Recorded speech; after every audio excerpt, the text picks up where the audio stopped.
Espero que Dios en esta mañana nos hable porque todos hemos venido a eso y deseamos de corazón que Él lo haga. Y abra su corazón. Yo le decía a los hermanos de la clase bíblica que si tu corazón está dispuesto, baja la guardia, porque Dios te quiere hablar. Y especialmente en esta mañana les quiere hablar a los desorientados. Diga conmigo, desorientados. ¿Usted ha estado alguna vez en su vida así? No sabiendo para dónde ir. ¿Le ha pasado alguna vez que no tuvo forma de elegir el camino y de repente demasiadas cosas pasaban a su alrededor, que no tuvo claridad para saber qué camino tomar?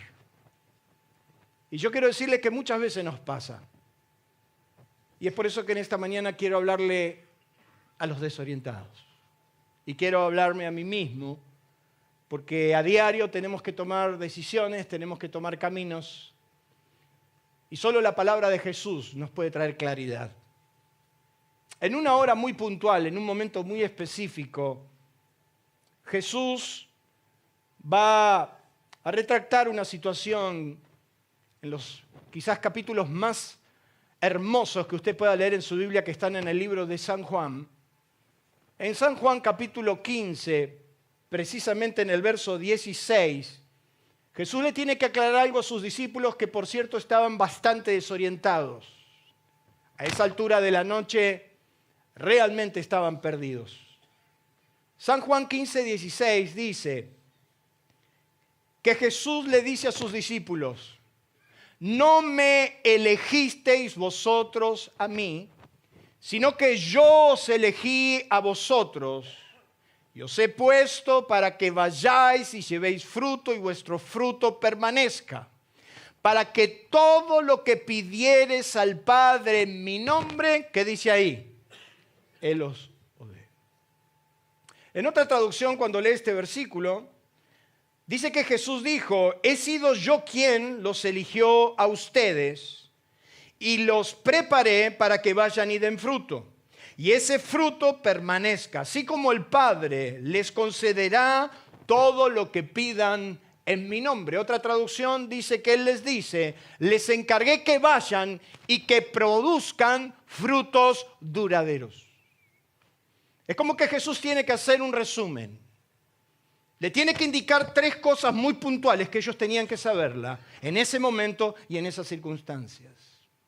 Es interesante observar que esa misma noche, mientras los discípulos estaban preocupados por quién tomaba el mando, Jesús se preparaba para dar las últimas instrucciones sobre lo que estaba por pasar. Esa noche, mire qué interesante, esa noche donde las grandes verdades han de ser descubiertas, comienza la cena con un gesto extremo de Jesús lavando los pies de sus discípulos y culmina con la oración más descarnada, conocida como la oración en Getsemaní.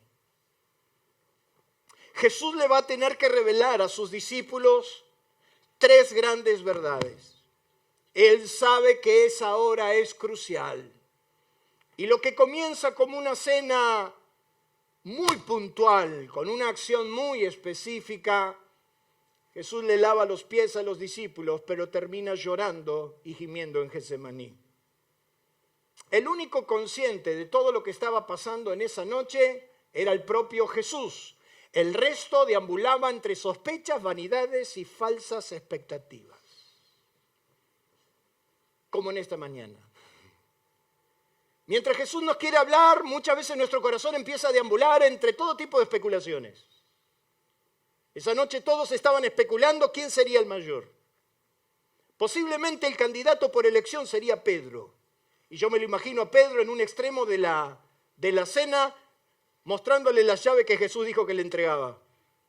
Muchos estaban con falsas expectativas, pero muchos también estaban frustrados, con sospechas. El único que era consciente de eso era Jesús. Diga conmigo, falsas expectativas. De repente en la vida nos pasa eso. De repente en la vida nos cruzamos Y vivimos situaciones donde tenemos falsas expectativas. Y lo más interesante de las falsas expectativas es que en algún momento aterrizás. Y el problema es que cuando aterrizás haces un hueco bastante grande. El único que sabía lo que estaba pasando ahí era Jesús. Entonces dice la Biblia que sabiendo Jesús que su hora había llegado, o sea que él conocía su tiempo. Sabiendo Jesús que el Padre le había dado todas las cosas, o sea, él conocía su autoridad. Pero sobre todo sabiendo a dónde iba. O sea que Jesús no solo conocía su tiempo, conocía su autoridad y conocía hacia dónde iba. Sabiendo todo eso, se ciñó, tomó una toalla y le empezó a lavar los pies a los discípulos. Yo conozco cristianos que no tienen la menor idea de hacia dónde van. Si le hago 2 preguntas me doy cuenta que no saben ni dónde están parados. Y si le hago 3 preguntas no saben ni siquiera lo que Dios le dio y sin embargo te dan cátedra. ¿Cuántos dicen amén? Jesús sabía su tiempo, sabía su hora, sabía exactamente dónde estaba parado. Usted le podía preguntar a Jesús y Jesús le estaba diciendo, me estoy por ir al Padre, es mi hora ha llegado. Y me voy al Padre. Aún sabiendo todo eso, se quitó el manto y le lavó los pies a sus discípulos. Sin embargo, los discípulos que no sabían nada, que no entendían nada, andaban deambulando de un lado para el otro sus pensamientos. Mire, en este momento yo tengo discernimiento y yo sé lo que usted está pensando. Y me asusta. Deambulando por pensamientos de un lado para el otro. Dicen los que saben que deambular es andar, caminar sin dirección determinada, sin rumbo, ni destino establecido. No sabemos ni para dónde vamos, no sabemos ni dónde estamos y no sabemos ni siquiera lo que queremos. 3 preguntas que toda persona tendría que responderse. De hecho, que tu vida, uno de los efectos más grandes de la madurez, tendría que tratarse de la respuesta a esta pregunta. La primera pregunta que todo ser humano se hace es, ¿quién soy? Eso es lo que tu esposa se está haciendo hace 20 años. ¿Quién soy? Segunda pregunta, ¿de dónde vengo? Y la fundamental, hacia 3 preguntas que todo ser humano tendría que tener respuesta. De hecho, que esas 3 preguntas condicionarían tu destino. ¿Quién soy? ¿De dónde vengo? ¿Y hacia dónde voy? Es interesante observar, mire lo que dijo Lewis Carroll, por si usted no lo sabe, diácono de una de las iglesias de hace muchos años atrás. Se caracterizó no solamente por ser matemático, filósofo, escritor, fue el que escribió el bestseller de Alicia en el País de la Maravilla. Él inventó esta frase, o se hizo muy popular a través de sus obras, donde dijo que el hombre que no sabe para dónde va, cualquier camino, ¿viste? Y vos pensaste que esa frase era argentina, ¿no? El que no sabe para dónde va, cualquier bondi lo acerca. Pues nosotros lo argentinizamos. Séneca, un orador, filósofo romano, decía, una frase muy interesante que a mí me gustaría que se la anote, que no hay viento favorable para el que no sabe a qué puerto se dirige. Quiere decir que cuando usted no tiene claro hacia dónde va, por más que venga el viento de cola, por más que venga la convertibilidad, por más que venga la inflación, por más que venga el gobierno de izquierda, derecha, del centro, por más que el país esté en un boom de crecimiento o en un boom de destrucción, a usted no le sirve nada. Usted no conoce gente que no le sirve nada porque no tiene la menor idea hacia dónde va. Entonces hay una frase muy común entre todos los evangélicos y entre todos los cristianos es, si es la voluntad de Dios. ¿Usted nunca la ha escuchado esa? Y a la voluntad de Dios le hemos endosado todos nuestros desastres. Por ahí, si es la voluntad de Dios. Si usted no sabe cuál es la voluntad de Dios para su vida, si usted no sabe quién es, si usted no arranca preguntándose y respondiéndose sobre quién es, si tampoco usted me puede responder dónde está y lo que Dios le dio, y si menos me puede decir hacia dónde va, usted está perdido. Diga conmigo, estoy perdido. Me encanta la gente que tiene una visión bien clara de su vida. Y usted le pregunta, ¿hacia dónde va? Yo sé exactamente hacia dónde voy. Tengo bien definido mi criterio. Yo sé lo que Dios me ha dado y sé lo que quiero. Es por eso que usted tiene que tener mucho cuidado en pedirle consejo a gente que no tiene ni idea para dónde va. Porque Jesús dijo que si el ciego guía al ciego, ambos caerán en el pozo. O sea, si usted le va a preguntar a uno que está perdido como usted, ¿qué es la respuesta más evidente cuando usted le pregunta a alguien que no tiene ni idea para dónde va y usted le dice, me gustaría que me ayudes en oración? Ese ya está perdido. O sea, el que dice, me gustaría que ayudes en oración porque él no sabe para dónde va. Y entonces le va al otro que está peor que él. Y entonces le dice, no sé, hermano, pero vamos a orar juntos. Los dos están confundidos. ¿Cuántos dicen amén? Uno de los conocido de los psicólogos más interesantes del siglo XX, uno de los investigadores más extraordinarios, y usted ya sabe quién es, Víctor Frank, él dice, quien tiene un porqué para vivir puede soportar casi cualquier ¿qué? ¿Cómo? Yo sé exactamente para dónde voy, si yo sé exactamente lo que quiero y de dónde vengo, yo puedo soportar cualquier cosa. Por eso Jesús pudo soportar la cruz. Cuando usted ve a Jesús en Getsemaní, Él está clamando a Dios porque Él se separa del Padre, no le tiene miedo a la cruz. Pero Él podía soportar Getsemaní, podía soportar todo porque Él sabía hacia dónde iba. Diga conmigo, ¿hacia dónde voy? Demos Shakarian, uno de los hombres más extraordinarios de la época moderna, fundador de lo que es conocido para la sigla de Latinoamérica como FINEC, Fraternidad Internacional de los Hombres de Negocio del Evangelio Completo, uno de los hombres que ha llevado más empresarios políticos y comerciantes y gente productiva a los pies del Señor, fundando un movimiento que ha llegado a más de 160 países del mundo, movimiento que conozco y ayudo en cuanto puedo.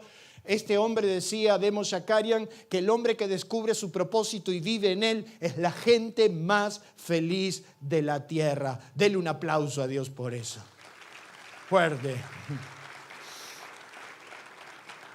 Jesús sabía exactamente lo que estaba pasando en esa noche, pero los discípulos estaban todos confundidos. Si usted agarra especialmente San Juan capítulo 17, Jesús va a abrir su corazón y va a decir cosas como, la gloria que me diste, yo les he dado. Jesús va a mostrar toda su deidad, va a mostrarse como hombre, va a abrir su corazón y va a hablarle a sus discípulos. Y entonces le va a hablar de tres verdades centrales que me gustaría que tome nota de qué se trata. Si usted está perdido, si usted no sabe para dónde va, si usted necesita que Dios le hable, la primera realidad que Dios le tiene que hablar en esta mañana es la elección. Lo primero. ¿Qué significa eso? Que no somos producto de la casualidad, que no nos inventó nadie y que la única razón por la que estamos acá es que Dios nos eligió. ¿Cuántos dicen amén? Jesús le dice a los discípulos, no me elegisteis vosotros a mí, sino que yo los elegí a ustedes. Eso da a entender de que no somos producto de la casualidad. Dios determinó a lo largo de la historia que hubieran hombres que los representen. Podía haber usado ángeles o seres celestiales creados para que respondan ante su exigencia o mandato. Pero decidió buscar hombres que los representen. Hombres que nos caracterizamos por ser vulnerables, limitados, imperfectos, débiles, no escucho un amén, temerosos, depresivos. ¿Alguien puede decir amén? Depresivos,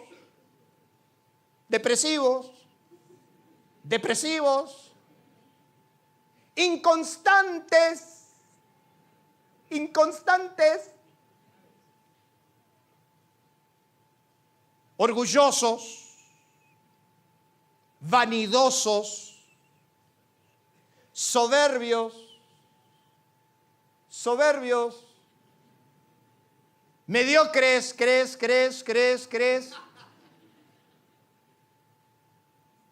Dios podía haber inventado una máquina perfecta, pero decidió llamar hombres que tienen todas estas particularidades y podría seguir hasta mañana. La lista es infinita y refleja un poco lo que somos. La pregunta es ¿por qué? ¿Por qué determinó que esta creación cumpla puntualmente un rol específico en su plan con tantas limitaciones y deficiencias notorias y comprobables? Lo tuyo no es notorio, lo tuyo es comprobable. No necesito una nube de testigos, solo necesito a los de tu casa para enrodarme en toda esa lista enorme que les pude leer. Dios usó y llamó y busca hombres como son. Y entonces cuando Jesús le dice a los discípulos, no me eligieron ustedes, yo los elegí. Yo no puedo creer que Jesús haya hecho semejante elección. Mire, si usted agarra los 12 cretinos que lo siguieron, y le voy a decir con nombre y apellido, de los 12, 4 eran pescadores, 1 era un publicano, o sea, un recaudador de impuestos, otro un ferviente nacionalista y de los otros no hay registro. Todos eran de Galilea, de la Matanza. Yo quiero decirle que cuando usted hablaba de Galilea, hablaba de algo peor que la Matanza. ¿Hay algo peor que la Matanza? El otro me dice la Ferrere, no. Porque está ahí adentro. 11 de los 12 eran de Galilea. O sea, 11 de los 12 eran galileos. De la Matanza. 1 solo era de Cava. Judas, el Iscariote. Porque había otro Judas. O sea que el único de Cava fue el traidor. Es interesante. No había nada de extraordinario en ellos porque inclusive tenían trabajos comunes. Pero dice el Evangelio de Marcos que después de toda una noche, o sea que Jesús no se podía equivocar ni con Judas, después de toda una noche de oración, dice que bajó del monte y convocó a los 12 para que estuviesen con él y después los mandó a predicar. Diga conmigo, no había nada de extraordinario en ellos. Dígalo fuerte, no había nada. Sin embargo, cuando Jesús dice, yo los elegí, es que connota una mirada de misericordia tan extraordinaria que no depende de quién sos. Dios cuando te eligió, me eligió, lo hizo sabiendo de antemano lo que éramos y a pesar de eso, y por testaduro que es, te llamó igual. Yo en muchos momentos le dije a Dios si no se había equivocado conmigo. Y entonces con razón el apóstol San Pablo le dice a los corintios que lo necio del mundo escogió Dios para avergonzar a los sabios y lo débil del mundo escogió Dios para avergonzar a lo fuerte y lo vil del mundo y lo menospreciable escogió Dios y lo que no es para deshacer lo que es, a fin de que nadie se jacte en su presencia. ¿Quién lo dijo? ¿Quién dijo esto? Lo dijo el apóstol San Pablo, que él se consideraba un abortivo, o sea, tenía un problema de autosustentación, porque él decía, yo soy como el peor de todos. O sea, usted cuando lo escucha a Pablo, lo empieza a darse cuenta que Pablo tenía algunos problemas. Claro, él no era de los 12, no había sido convocado con ese grupo selecto. Es más, cuando usted mira la vida de Pablo, usted no puede creer que Dios lo haya usado. Yo quiero que usted abra su Biblia en Hechos capítulo 7, porque a mí me gustaría que juntos veamos quién era Pablo.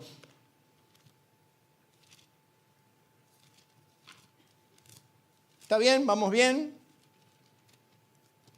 Los únicos que están autorizados a dormir fueron los que se fueron a Ramírez y vinieron hoy a las 3 de la mañana. Se merecen un aplauso. Gracias. Eso habla de tu amor por la obra de Dios. En Hechos, en el capítulo 7, usted encuentra el primer asesinato, el primer mártir, que fue nada menos que Esteban. La Biblia dice que nadie podía resistir a la sabiduría y al espíritu de Esteban. La Biblia nos dice que de varias sinagogas vinieron a tentarlo y como no lo podían soportar, decidieron matarlo. La Biblia nos dice que fue el primer mártir, Esteban. La Biblia nos dice que Esteban dio un discurso que la gente le rechinaban los dientes. La gente se enojó tanto con Esteban que lo sacaron de la ciudad y lo apedrearon. Y cuando lo apedrearon, usted encuentra en la historia bíblica, en el versículo 58 del capítulo 7, que echándole fuera de la ciudad le apedrearon y los testigos pusieron sus ropas a los pies de ¿quién? Dígamelo usted. Un joven llamado Saulo. Si usted lee con intención el versículo 59, dice, y apedreaban a Esteban mientras él invocaba y decía, Señor Jesús, recibe mi espíritu. Y puestos de rodillas, clamó a gran voz, Señor, no le tomes en cuenta este pecado. Y habiendo dicho esto, durmió. Pero en el versículo 8:1 dice, y Saulo consentía, ¿qué dice ahí? En su muerte. O sea que Saulo era bastante morboso. Saulo era... Bien, matamos al hereje. Podríamos decir que Saulo no solamente eso, sino que era un asesino. Porque no solamente le gustaba lo que hacían, sino que él también lo hacía. Siga leyendo conmigo en el capítulo 8. Dice, y Saulo consentía en su muerte. En aquel día hubo una gran persecución contra la iglesia que estaba en Jerusalén, y todos fueron esparcidos de las tierras de Judea y de Samaria, salvo los apóstoles. Y hombres piadosos llevaron a enterrar a Esteban y le hicieron gran llanto sobre él. Y Saulo asolaba a la iglesia, entrando casa por casa, arrastrando a los hombres y a las mujeres, y los entregaba en la cárcel. Mire el apóstol San Pablo. O sea que si te tocaba la puerta Pablo, tené cuidado. Los cazaba de las orejas y los arrastraba por la ciudad. Vaya al capítulo 9, por favor, en el versículo 1. Dice que Saulo, cualquier parecido con la realidad, si usted puede identificar un ser querido cerca, es puro destino. Dice que Saulo respiraba amenazas. O sea, era un odioso Pablo.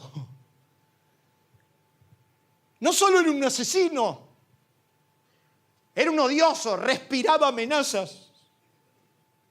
Y muerte contra los discípulos del Señor. O sea que el tipo mataba gente. Mataba a tus hermanos. A tal punto que cuando Dios le dice a Ananías, usted conoce la historia bíblica, que de repente ese día Jesús se le manifestó a Pablo, y Pablo, cayendo en tierra, reconoció el señorío, y se lo metieron adentro de la ciudad, y estuvo 3 días sin ver nada. Y entonces Ananías, todos hablan de Pablo, pero nadie habla del pobre Ananías. Ananías era un buen discípulo de Jesús, y un día Dios lo despierta y le dice a Ananías, hay uno que se llama Saulo que tenés que orar por él, el Señor te reprenda. Imagínate. Ananías le dice al Señor, Señor, yo escuché muchas cosas de este hombre. Y yo escuché que a este hombre agarra a los cristianos, los arrastra, los mata. Era chismoso, respiraba amenaza. O sea que usted le venía a hablar de Carlos Rojas y decía, ese lo tengo que matar, lo tengo anotado.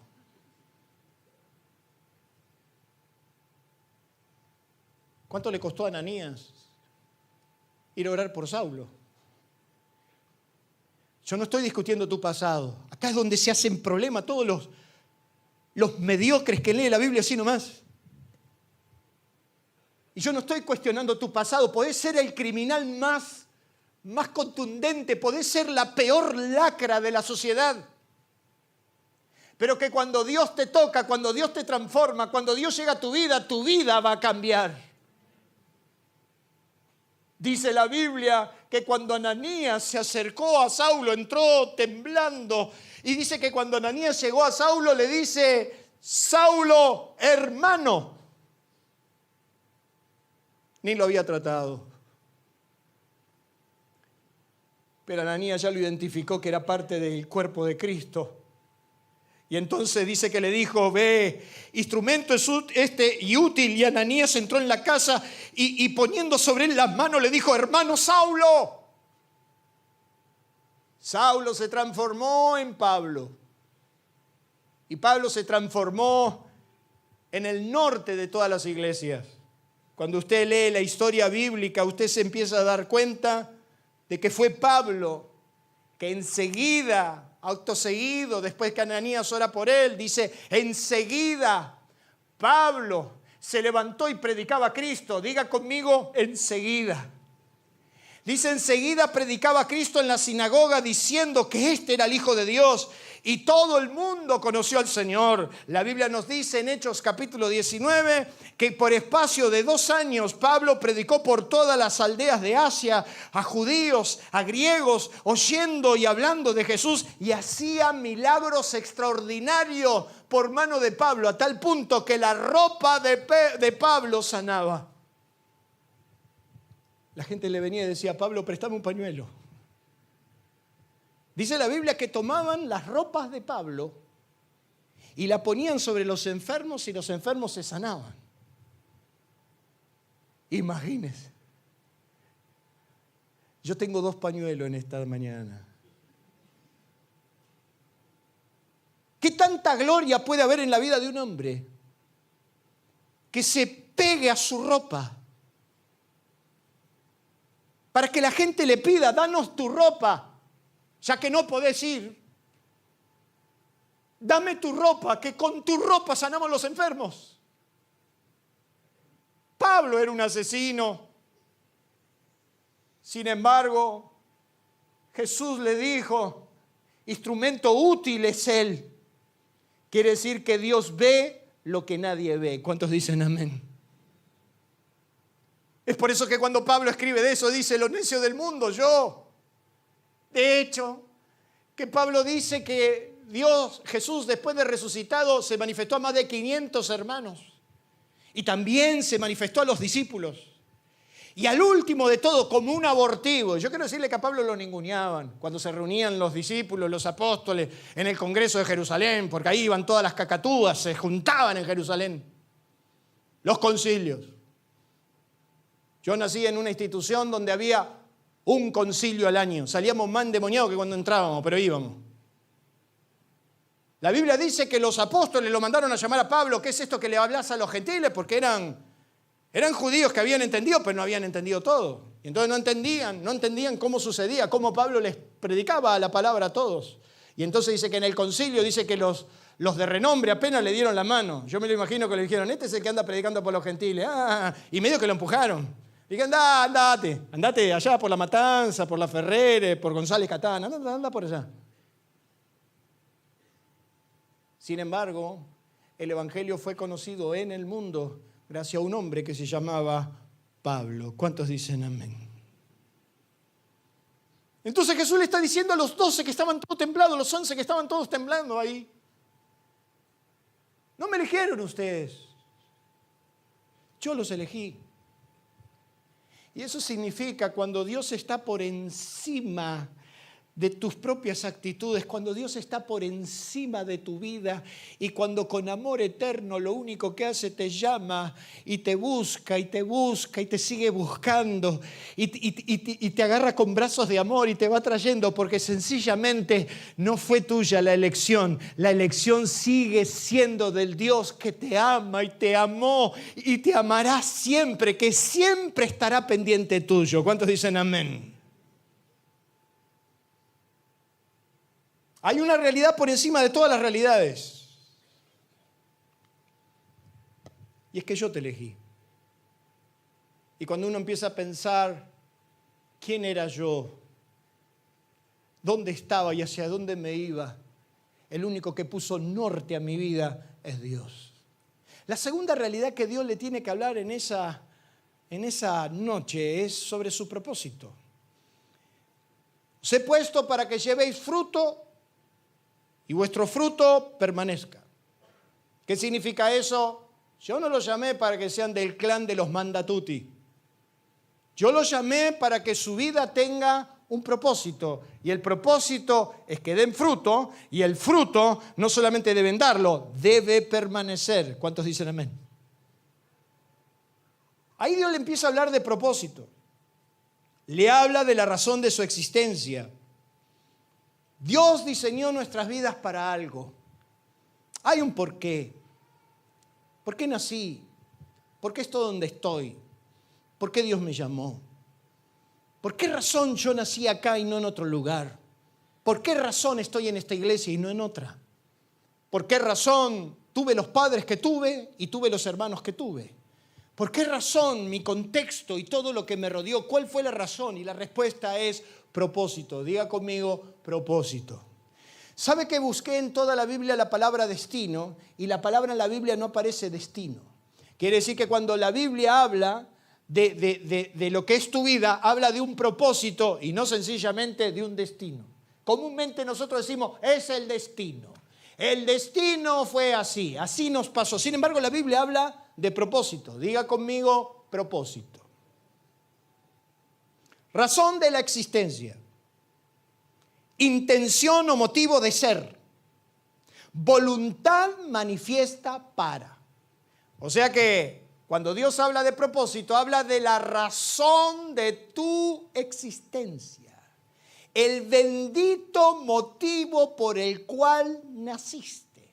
Quiere decir que Dios, que no improvisa la vida de nadie, tuvo una razón. Diga conmigo, tuvo una razón.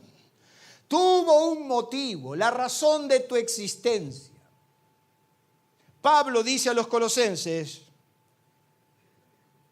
que Él es la imagen invisible del Dios invisible, el primogénito de toda la creación, porque en Él fueron creadas todas las cosas, las que hay en los cielos y las que hay en la tierra, visibles e invisibles, sean tronos, sean dominios, sean principados, sean potestades, todo fue creado por medio de Él, y una traducción dice, para los propósitos de Él. Quiere decir que absolutamente todo tuvo una intencionalidad, y la intencionalidad Dios la conoce.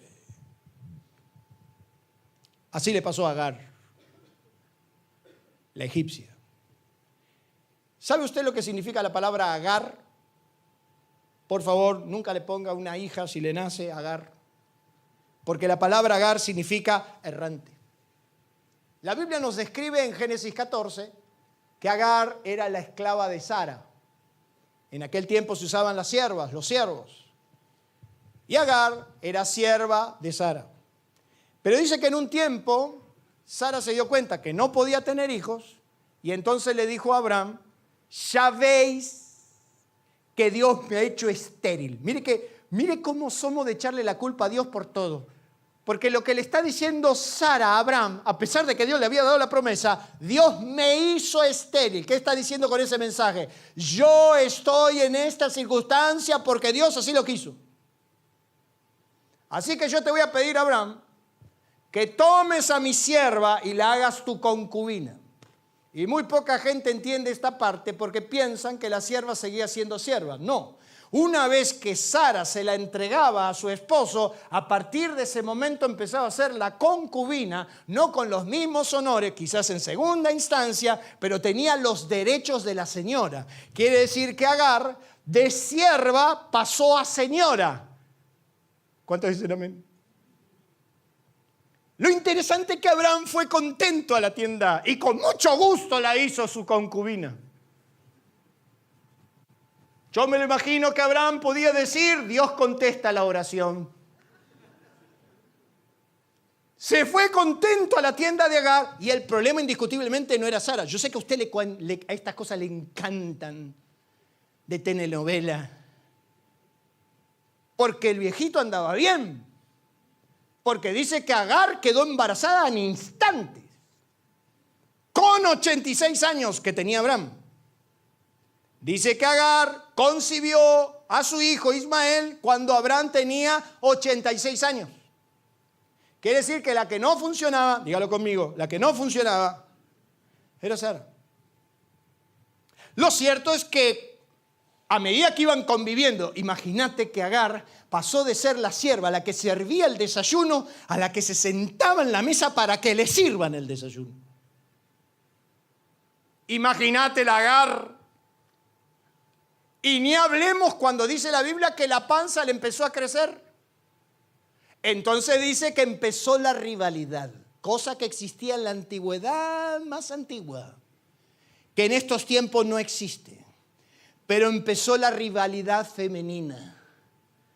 ¿Cuántos saben de qué se trata?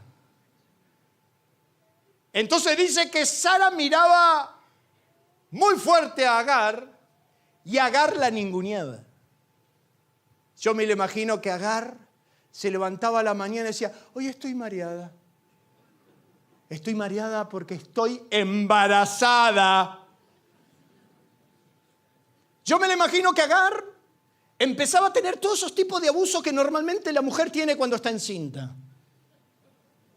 Tengo ganas de comer, 2 de la mañana, ¿qué hago?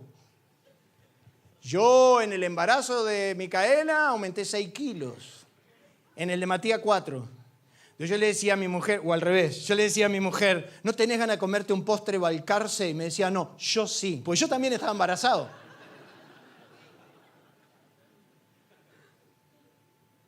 No, yo dije lo que yo aumenté, no lo que vos aumentaste. Vos aumentaste 20. Pero por retención de líquidos, ya lo sé. Pero dice la Biblia que Agar miraba con desprecio a Sara. Yo me lo imagino a Agar decir, ay, esto del embarazo me tiene loca. No me entra ningún vestido. Voy a tener que comprarme vestido nuevo porque no me entra nada. Y entonces palo va, palo viene. Empezaron las discusiones entre ellas, empezaron a revolearse los platos. Y entonces Sara se la empezó a devolver. Y la Biblia nos dice que Sara la empezó a maltratar y la empezó a maltratar. ¿Usted no cree que esto está en la Biblia? Abra su Biblia en Génesis, por favor. Quiero que usted lea algo conmigo. Porque entonces usted va a encontrar a Agar en su primer destierro. Génesis 16.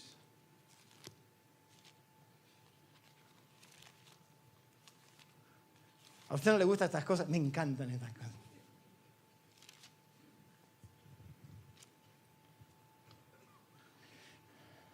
Capítulo 16. Mira lo que va a decir. Verso 5. Entonces Sara le dijo a Abraham, mi afrenta sea sobre ti. Yo te di a mi sierva por mujer y viéndose encinta me mira con desprecio. Juzgue entre tú y yo. Y respondió Abraham a Sara, lo peor que hizo este muchacho. Yo no puedo entender que Abraham haya cometido este segundo error. Respondió Abraham a Sara, he aquí tu sierva está en tu mano. Haz con ella lo que bien te parezca. O sea, se la devolvió de sierva. Le dijo, mira, la tenía como concubina, como una señora. Ya se le subieron los humitos, te la devuelvo como sierva. Y Sara la estaba esperando con los cuchillos afilados. Entonces Sara le dijo, vení Agar. Era como con mi mamá. Mi mamá cuando nosotros nos... Bueno, en realidad cuando David cometía sus fechorías, mamá te decía, la tengo la imagen, mamá tenía un delantal siempre con un bolsillo grande. Y entonces mamá te decía, vengan chicos, vengan que no les voy a pegar. Adentro del delantal tenía la llave de la puerta. En cuanto cruzabas la puerta, cerraba la puerta, le ponía llave y hasta que no cobraba no paraba. Abraham le dijo, te la devuelvo de sierva. Y entonces en el versículo dice, verso 6, como Sara la afligía, Agar dijo, mejor me las tomo. Y halló el ángel de Jehová junto a la fuente del agua que en el desierto, junto a la fuente que está en el camino de Shur, y le dijo a Agar, sierva de Sara, ¿de dónde vienes tú y a dónde vas? Y ella respondió, huyo delante de mi señora. ¿De dónde vienes? ¿Qué le dice el ángel a Agar? ¿De dónde vienes? ¿Y a dónde vas? Es la pregunta que Dios te hace, ¿de dónde venís y a dónde te vas? ¿De dónde vienes? Huyo de mi señora. Y le dijo el ángel, verso 9, y le dijo el ángel de Jehová, vuélvete a tu señora y ponte sumisa bajo su mano. Mira qué diferente, ponte sumisa bajo su mano. Y le dijo también el ángel de Jehová, multiplicaré tanto tu descendencia que no podrá ser contada a causa de la multitud. Además le dijo el ángel de Jehová, he aquí que has concebido y darás un hijo y llamarás su nombre Ismael, que significa el que todo lo ve, porque Jehová, el que Dios oye, porque Jehová ha oído tu aflicción. ¿Qué aprendió Agar en esa lección? Que Dios escucha. Que a pesar de que la injusticia era mucho, de que Sara la maltrataba, Dios la escuchó. Ella misma dice en el verso 12, en el verso 13, entonces llamó el nombre de Jehová, que con ella estaba, tú eres el Dios que ve. O sea que en el primer destierro, Agar va a conocer a un Dios que todo lo ve. Diga conmigo, todo lo ve. Dígalo fuerte, todo lo ve y todo lo oye. Agar volvió a su casa y pasaron los años. Y al final de cuentas Sara quedó embarazada. Y entonces nace Isaac. La Biblia nos cuenta que Isaac nace en el número 100 de Abraham, pero Ismael nació en el número 86. Pero dice la Biblia que el día que Sara destetó a Isaac, hizo una gran fiesta. El destete se daba entre los 2 y los 5 años. Con lo cual, a esta altura, si yo sumo lo de los 84 a los 100 más los 2 o 5 años de destete, estamos hablando de que Ismael tenía 18 años. Ya Ismael estaba grande. Diría bastante grande para andar ninguneando a Isaac. Entonces dice la Biblia que cuando se hizo la fiesta, Sara observó que Ismael se burlaba de Isaac. Como todo chico, como todo adolescente, yo me lo imagino que Ismael lo cargaba a Isaac diciéndole: cuando el viejo te lleve al jardín de infantes, ¿sabes cuántos años va a tener? 120. Dice la Biblia que Isaac se burlaba de Ismael, lo importunaba, pasaba y le tocaba la cabeza, lo volvía loco. Pero Ismael, tenés 18, Ismael. 17 en el peor cuento. Con 17 años andás jorobando a un chico de 2 o 3 años que no tiene nada que ver. Entonces dice que cuando Sara miró esto, le dijo a Abraham, la volví como sierva no camina, encima somos competencia y encima ahora el hijo está importunando a nuestro hijo. Así que echa esta sierva, nunca fue la señora, siempre fue la sierva. Echa esta sierva, porque mi hijo no va a heredar con el hijo de la esclava. No, mi amigo, nadie te perdona tu pasado. Siempre vas a ser la sierva, siempre van a ser la cenicienta de la casa. Pero Dios es un Dios de propósitos. Dios es un Dios que todo lo ve. Y entonces la Biblia nos dice que Abraham agarró un odre de agua y un bocado de pan, o un pan. Mira qué barato le salió el divorcio a este turro. Porque dice que la agarró a Agar y le dio un odre de agua y un pan.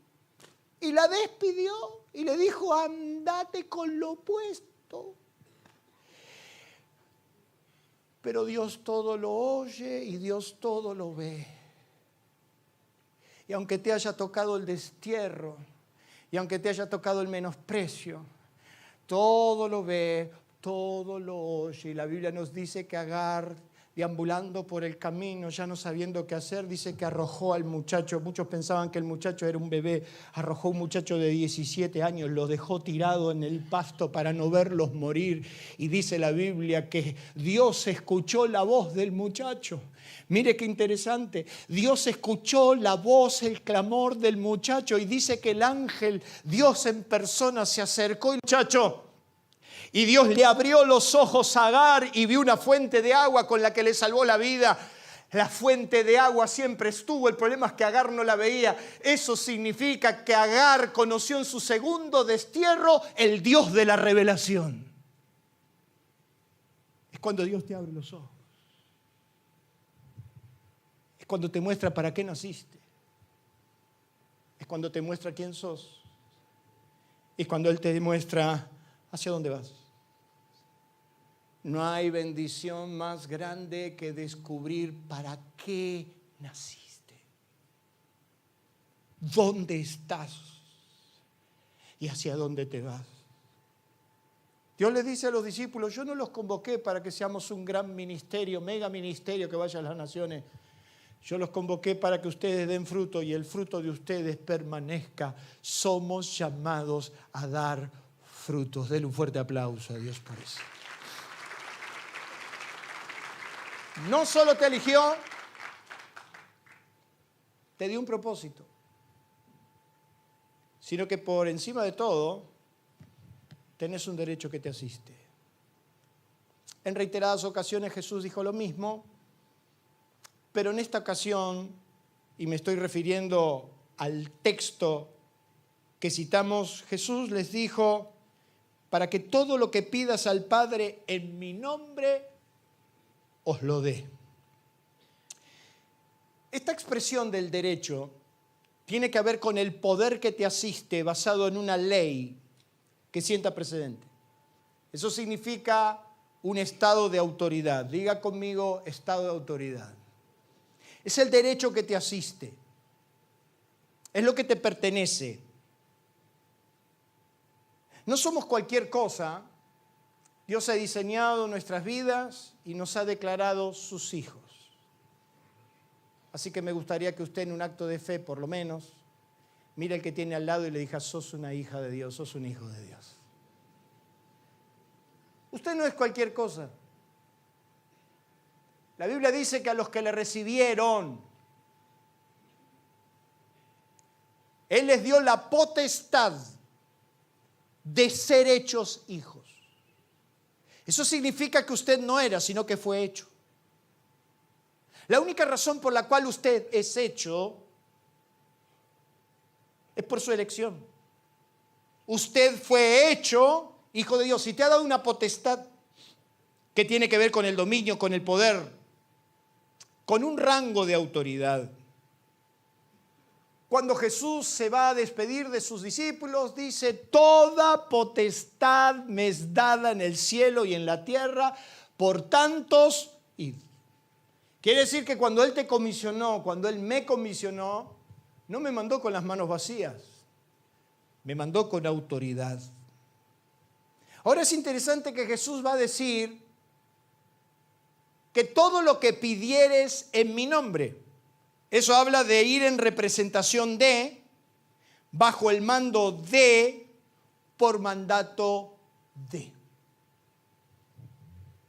Eso cuando usted se puede representarse a sí mismo, pero como hijo de. Es como cuando usted puede venir y decir, vengo en representación del poder que me asiste. Yo tengo un poder que me han dado para representar a fulano de tal. El único que intentó eso en la antigüedad fue un hombre que conocía muy bien a Dios, que era conforme a su corazón, que fue David. David, cuando se enfrentó a Goliat, le dijo, tú vienes a mí con espada, lanza, jabalina, pero yo vengo en el nombre. ¿Qué está diciendo? Yo vengo en representación de. Yo no me represento a mí mismo. Yo vengo representando a uno que me manda. Es como la libreta del almacenero. En aquellos tiempos, hace muchos años atrás, hoy me cayó el viejazo, pero hace muchos años atrás se usaba la libreta del almacenero. Y entonces nosotros íbamos al almacén. Y ahí estaba don Antonio y doña Luisa. Y papá te decía, anda a comprarme 100 gramos de jamón. Y ahí íbamos nosotros. Y íbamos en representación de. Doña Luisa, cada vez que cortaba el fiambre, la primer feta era el diezmo, se lo comía ella. Usted la veía que ponía la cosa y la primer feta era la rancia, la que estaba ahí en la heladera. Y yo decía, esta me la como porque no es para ustedes. Y yo la veía a doña Luisa agarraba, se cobraba el diezmo. Y cada vez que nosotros íbamos le decíamos, anótelo, don Antonio. Y lo anotaba. Anótelo, doña Luisa. Porque nosotros veníamos en representación de, bajo el mandato de. Es como cuando usted autoriza a un abogado a que lo represente. Y entonces el abogado se puede parar ante el juez y puede decir, yo vengo en representación de. Yo vengo a actuar en nombre de. No me represento a mí mismo, yo represento a un superior que me envió. David le dice a Goliat, tú vienes a mí con espada, lanza y jabalina, pero yo no vengo representándome a mí mismo. Yo vengo en representación a Dios. Y yo vengo en el nombre de Jehová de los ejércitos. Y toda la tierra sabrá que hay Dios en Israel. Y todo este pueblo que tengo atrás también lo sabrá. Filipenses dice que Jesús fue tan exaltado que recibió un nombre por encima de todos los nombres. Yo no sé por qué razón, pero dice que el poder que Jesús recibió, lo recibió en su nombre. Y dice, para que en el nombre de Jesús, todos los que están en el cielo, todos los que están en la tierra y todos los que están debajo de la tierra, doblen rodillas y confiesen que es el Señor. Quiere decir que el poder radica en ese nombre. Vaya conmigo a Apocalipsis capítulo 19, al final de todos los tiempos, cuando dice que va a haber cielo y tierra nueva. Miren Apocalipsis capítulo 19, en el verso 11. Va a estar hablando del último tiempo, del momento final de la iglesia. Y en el versículo 11 dice, entonces vi el cielo abierto. Y aquí un caballo blanco. Y el que lo montaba se llamaba, ¿cómo? ¿Cómo? Pero fíjese que la Biblia va a detenerse exclusivamente en el nombre. Va a decir que ese que está ahí tenía un nombre, que se llamaba Fiel y Verdadero. Sus ojos eran como llama de fuego y había en su cabeza muchas diademas. Y tenía un nombre escrito que ninguno conocía sino él mismo. Estaba vestido de una ropa teñida en sangre y su nombre era, otra vez, el Verbo de Dios.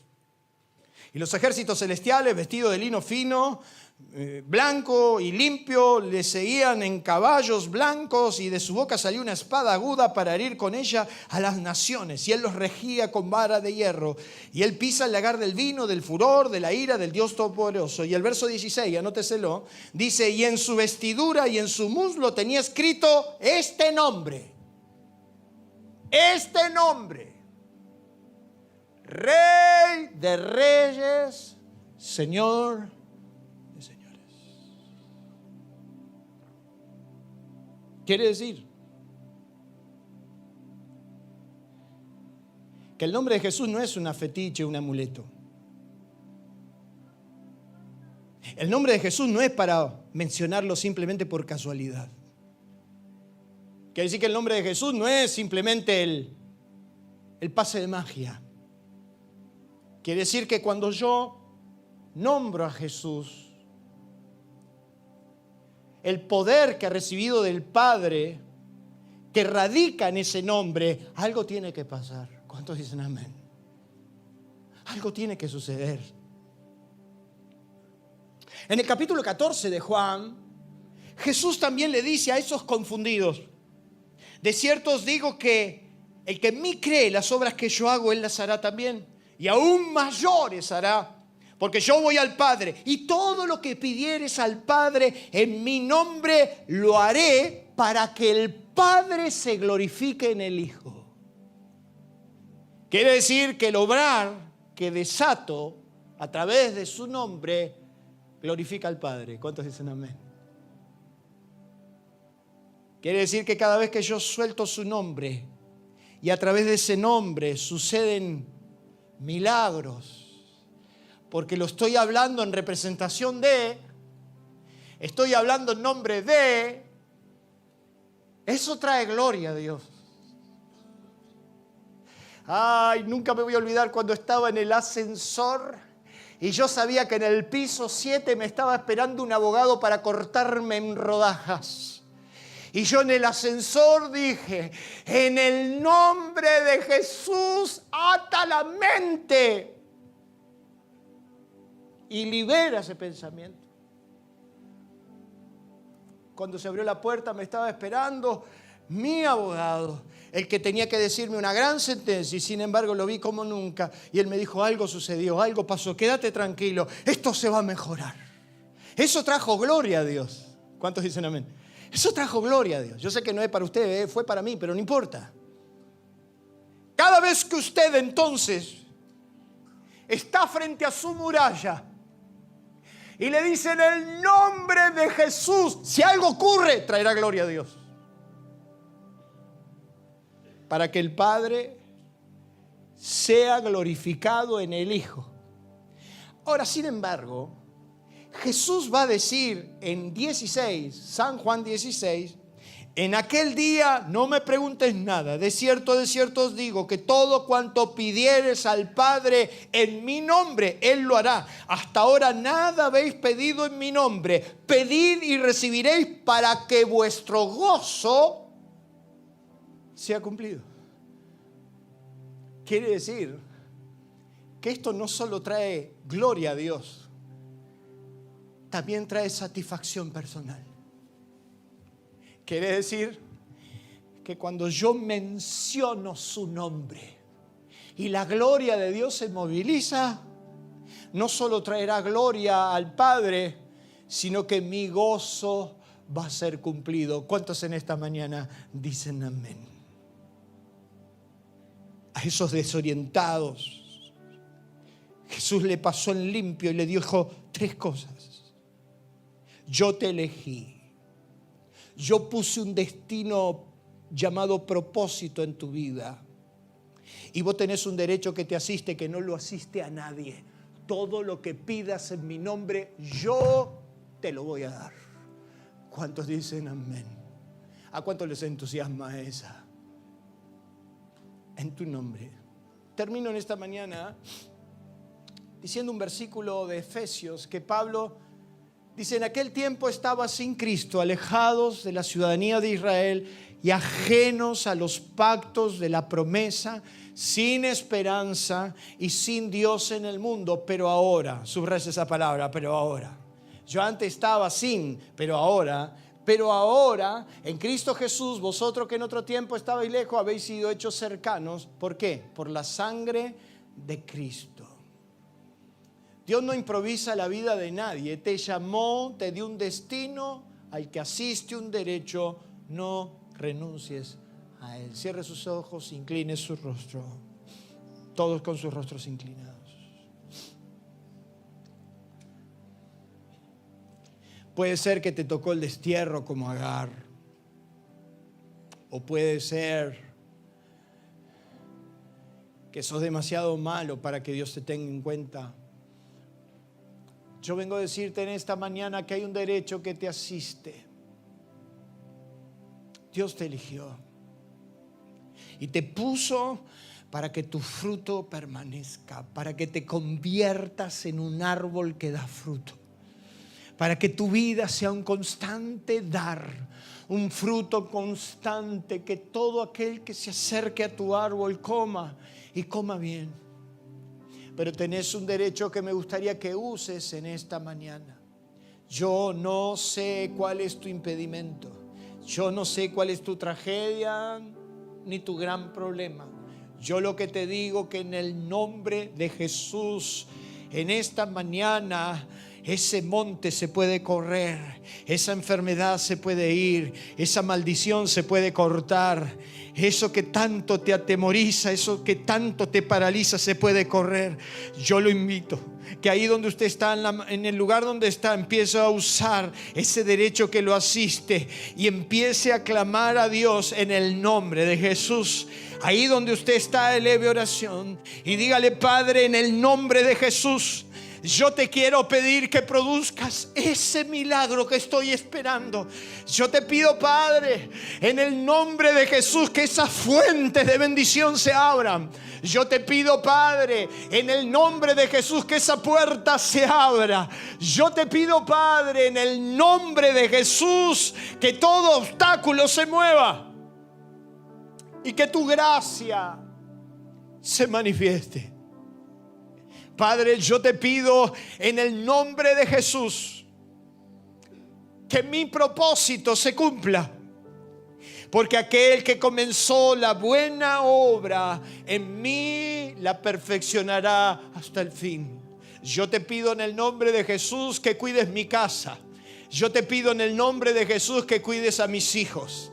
Yo te pido en el nombre de Jesús que veles por mi hogar. Yo te pido en el nombre de Jesús que bendigas a mi familia. Yo te pido en el nombre de Jesús que lo hagas para la gloria de tu nombre y para mi satisfacción personal. Te lo pido, Padre, en el nombre de Jesús. Amén y amén. Denle un fuerte aplauso a Dios por eso.